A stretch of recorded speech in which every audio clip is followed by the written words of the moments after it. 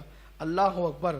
اور یہ کہتی جاتی ہیں اور روتی جاتی ہیں، یہ کہتی جاتی ہیں روتی جاتی ہیں، اور پھر کہتی ہے بیٹا، اور حضور کی طرف مخاطب وہ کہتی ہے میں تجھے اللہ کی پناہ میں دیتی ہوں۔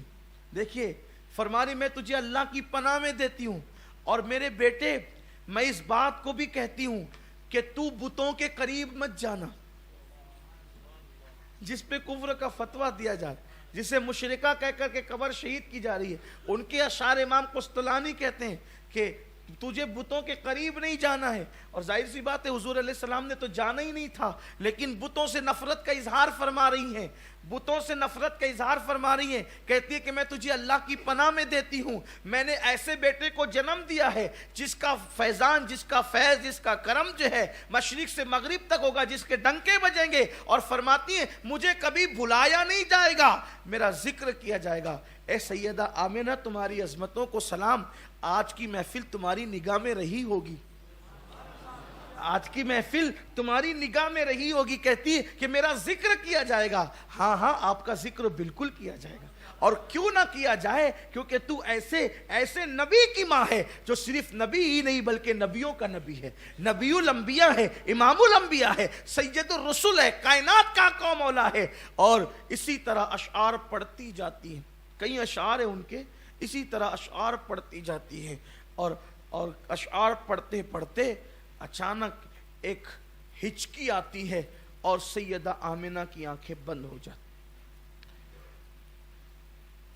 حضور علیہ تھوڑا تصور میں لائیں، ابوا کا مقام ہے، جنگل ہے، کوئی نہیں ہے، ایک چھوٹا سا ٹیلا ہے، 3 نفری قافلہ ہے، اور سرہانے پتھر ہے، اور 6 سال کا معصوم اپنی ماں کے سینے کے پاس بیٹھا ہوا ہے، اور وہ ماں دنیا سے جاتے جاتے اپنے معصوم بیٹے کے لیے جو نبیوں کا امام ہے اشعار پڑھتی ہیں، اور پڑھتے پڑھتے چپ ہو جاتی ہے۔ ماں بھی رو رہی تھی، حضور بھی رو رہے تھے، دونوں کو دیکھ کر ام ایمن بھی رو رہی تھی، ایک جذبات کا ماحول تھا، جذباتیت کا ماحول تھا۔ ایسے میں حضور علیہ السلام کی آنکھیں بند ہو جاتی ہے، اور اللہ کے رسول علیہ السلام کی آنکھیں جب بند ہوئی تو سرکار کی والدہ کی آنکھیں بند ہوتی ہے، تو حضور علیہ السلام جب ماں کو چپ ہوتا ہوا دیکھتے ہیں تو حضور علیہ السلام اپنی ماں کی طرف بڑھ کر کہتے ہیں کہ امی تم چپ کیوں ہو گئی، تم بولتی کیوں نہیں، امی بولو۔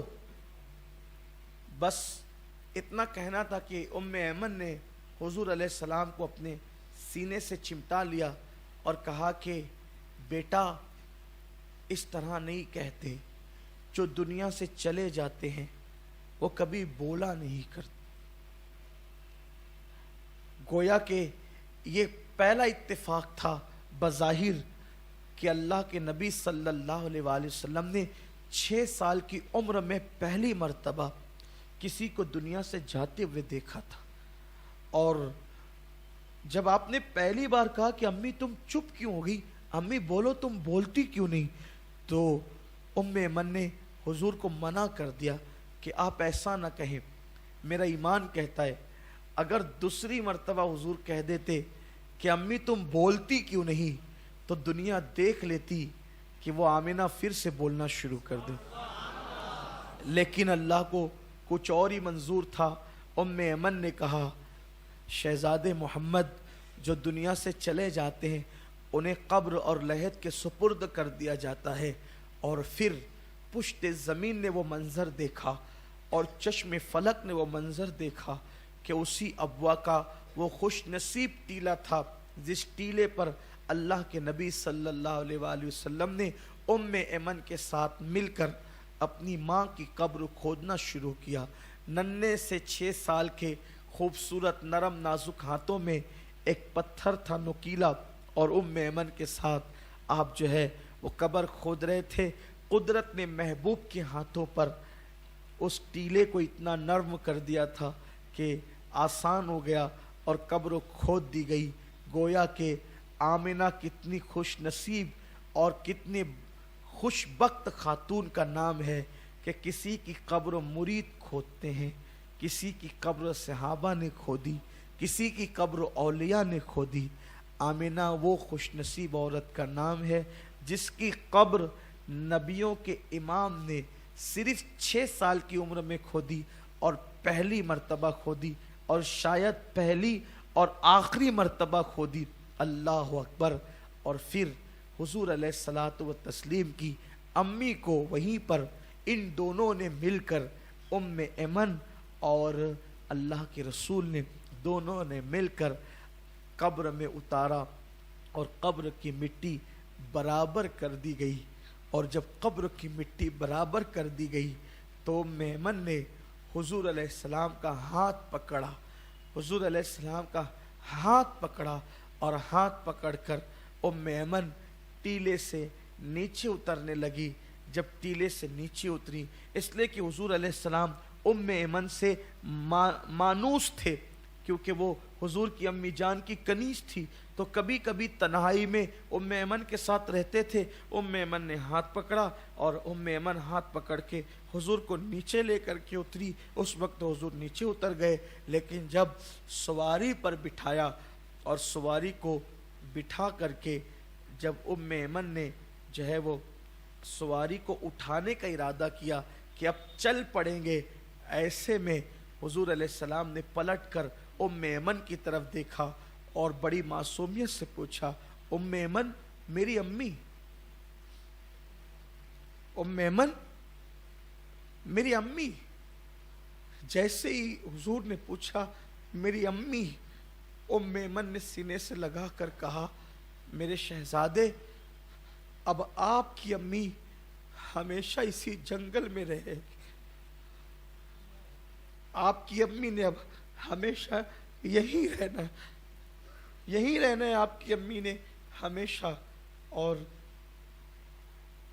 یہ کہہ کر ام ایمن برداشت نہ کر سکی اور رونے لگی۔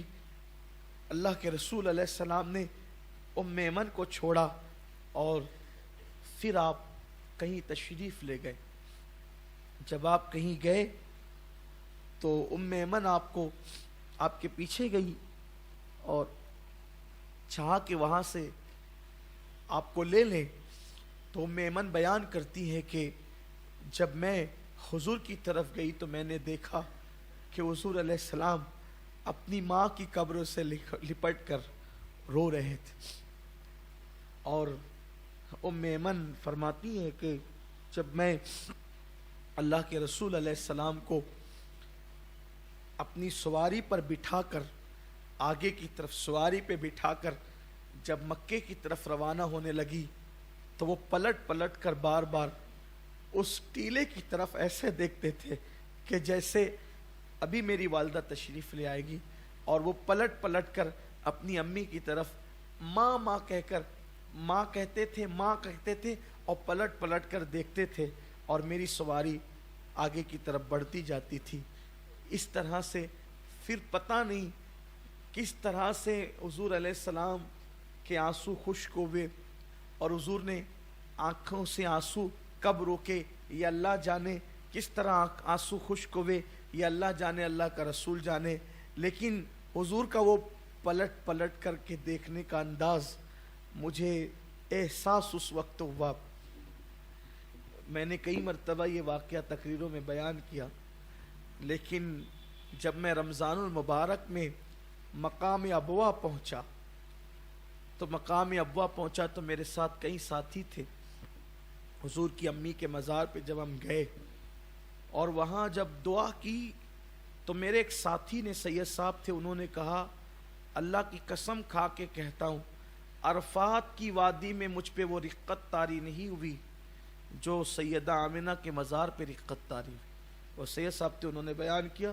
اور جب ہم نکل رہے تھے وہاں سے تو آپ یقین جانے اللہ کے گھر میں کہتا ہوں کہ میرا دل چاہتا تھا کہ میں پلٹ کر پھر قبر آمنہ کی طرف دیکھ، اور میں پلٹ کر دیکھ رہا تھا۔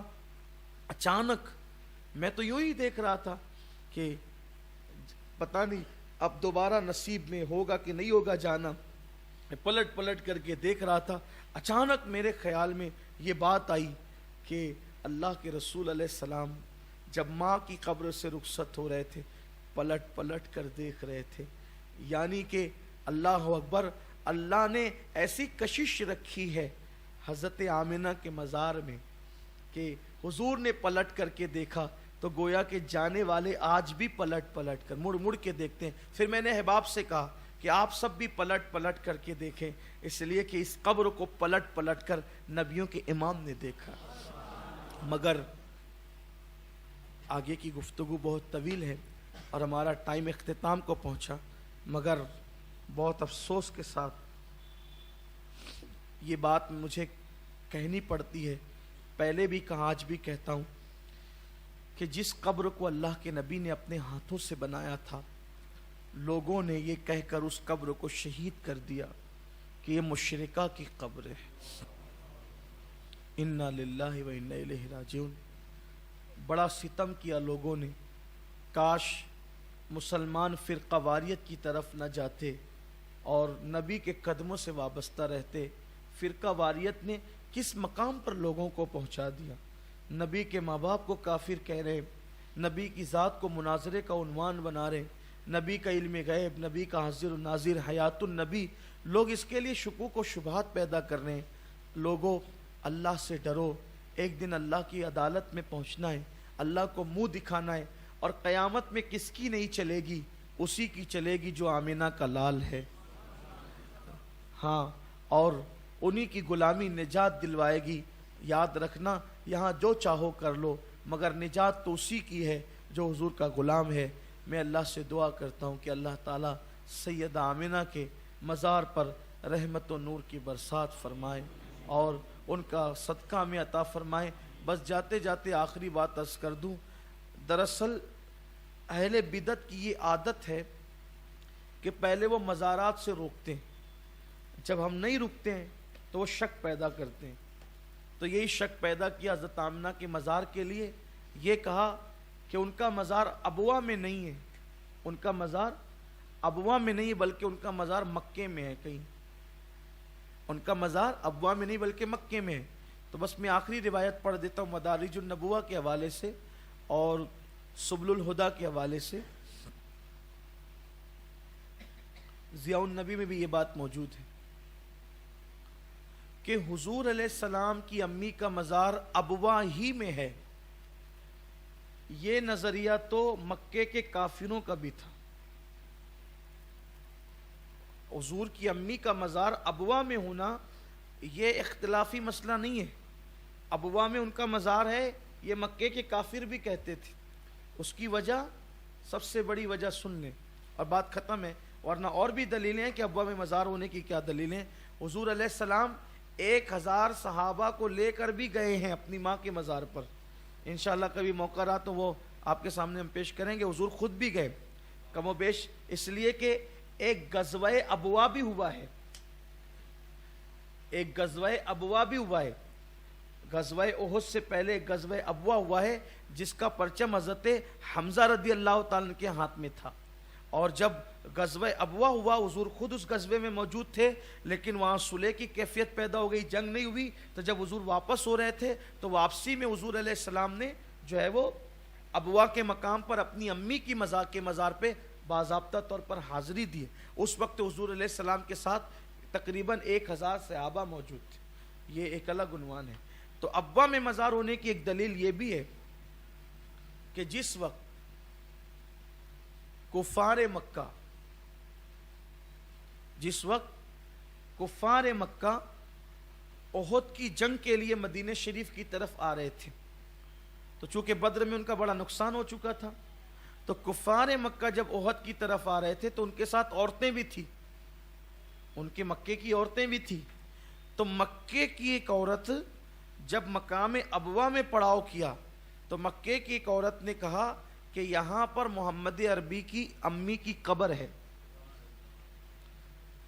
احد کی جنگ میں آتے آتے وہ جو عورتیں ساتھ میں تھی کافروں کے ساتھ، تو اس نے ایک عورت نے کہا کہ یہاں آمنہ کی قبر ہے، ایک کام کرتے ہیں، چلو آمنہ کی قبر کھود لیتے ہیں اور کھود کر کے ان کا جسم نکال لیتے ہیں، تو ہوگا یہ کہ جب محمد عربی ہمارے لوگوں کو قیدی بنا لیں گے تو ہم ان سے کہیں گے کہ تمہاری ماں کی لاش تو ہمارے قبضے میں، تو اگر ہمارے قیدیوں کو تم نہیں چھوڑو گے تو ہم تمہاری ماں کی لاش کو اذیت پہنچائیں گے، تو اس طرح سے ہم ان کو ان کی ماں کی لاش دے دیں گے اور اپنے قیدیوں کو چھڑا لیں گے، کیونکہ پہلے تو بدر میں قیدی بنائے گئے تھے تو اس کا خیال یہ تھا۔ تو اس وقت کچھ لوگ اس کے ساتھ ہو گئے، اس عورت کے ساتھ، کیا چلو چل کر کے قبر اکھاڑ لیتے ہیں، لیکن کسی شخص نے یہ مشورہ دیا کہ دیکھو ایسی بری بات کی شروعات مت کرو، کیونکہ اگر جنگ کے موقع پہ تم نے ایک دوسرے کی قبر کی اکھاڑنے کی شروعات کی، آج تم نبی کی ماں کی قبر اکھاڑو گے تو تمہارے جو دشمن ہے تو وہ بھی تمہارے رشتہ داروں کی قبروں کو جانتے وہ بھی اکھاڑیں گے، اور یہ سلسلہ شروع ہو گیا تو پھر کسی کی قبر محفوظ نہیں رہے گی، اس لیے یہ کام مت کرو۔ تو اس طرح سے اللہ نے اپنے محبوب کی ماں کی قبر کی حفاظت ان لوگوں کے ہاتھوں سے کی تھی۔ یعنی اس سے پتہ چلا کہ ابوا میں حضور علیہ السلام کی امی کا مزار ہے، اس بات کو کا اعلان تو مکے کے کفار بھی کرتے تھے، لیکن کیا ہو گیا لوگوں کو کہ شک ڈالنے کے لیے کہتے ہیں کہ نہیں ابوا میں نہیں ہے، مکے میں نہیں، ابوا میں نہیں ہے، مکے میں، حالانکہ حضور علیہ السلام کی امی کا مزار ابوا ہی میں وہ مزار مبارک بنائے۔ اللہ تعالیٰ ان کی برکتوں سے ہمیں مالا مال فرمائے۔